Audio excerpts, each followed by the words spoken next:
Welcome back to the Michigan Business Beat, brought to you on the Michigan Business Network. Chris Holman here, and we are coming to you from our studios at the Capital Region International Airport. But we're going to run all the way across town here in Lansing, Michigan, to see Director Phil Roos. He's with EGLE, which is spelled EGLE, obviously, an acronym. So, tell me, Phil, welcome to the show, first of all. It was good thank you. Good seeing you at the policy conference up there. Let's remind everybody what EGLE is. Yeah, you bet. It being an anachronism, we should share that. It's Michigan's Department of Environment, Great Lakes, and Energy. There you go. Okay. So tell me what you guys do. Well, we are we're basically in the business of ensuring that we protect Michigan's environment and public health. And so much more. We also obviously play a key role in clean air, clean water, all of those things, but we also play a role that's not widely understood in ensuring responsible economic development and growth, and as well as community development. Almost half of our budget goes out the door in grants to communities that can be real game changers. So this is interesting. So is it kind of orchestrating where we're expanding but not intruding? Well, we like to think of it as helping businesses comply with the law so that they can grow and prosper, but also help communities thrive. So we're basically at the heart of all the things that matter to people, where they work, live, and play. All those things I listed and so much more. Well, you named water in there, and of course that's one of our biggest resources, the PFAS circumstance, et cetera, et cetera.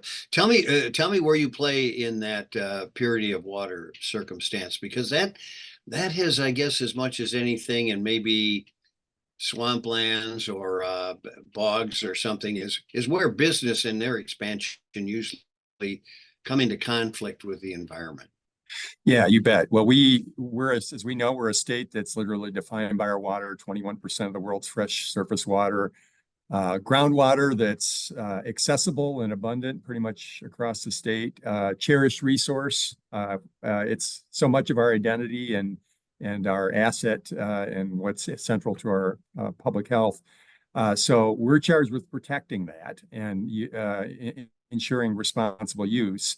We do that in a variety of ways. So we regulate drinking water standards, make sure they're enforced so that things like PFAS do not show up in public water supplies. We also handle regulation of wastewater treatment plants, stormwater treatment, all of that. But I think maybe an less well-known part of what we do is we're playing a major role in revamping the water infrastructure for the state right now. Under Governor Whitmer's leadership, $4 billion have been spent in upgrading water systems for the 21st century and beyond. We had a lot of aging infrastructure that you can't have healthy businesses if you don't have healthy water and infrastructure to support that. So that's a big part of what we do, is making that happen. Well, along those lines, Phil, you made an announcement actually at the policy conference about buddying up with MSHDA. Yes. Yeah, you bet. Well, the MSHDA announcement was really about expanding the effort in expanding our housing units by 50% over the initial goal. We have a housing shortage in the state. We all know that. Our part of the announcement was really about an extension of the My Healthy Climate Plan in two areas: home energy rebates for those homes and others, as well as solar for all, which is solar that can be available for communities or neighborhoods that band together. Those two programs together should serve about 28,000 families with about 20% lower cost of energy. But also, it's just about making homes more comfortable, more efficient. And really, this is we're at the stage in the My Healthy Climate Plan where we've done all the big energy and climate legislation. I'm sure there's more to come in the future here, but now what we're trying to do is for this to work, for us to meet our goals and to make this something that works for all Michiganders, we got to extend the benefits to everybody in the state.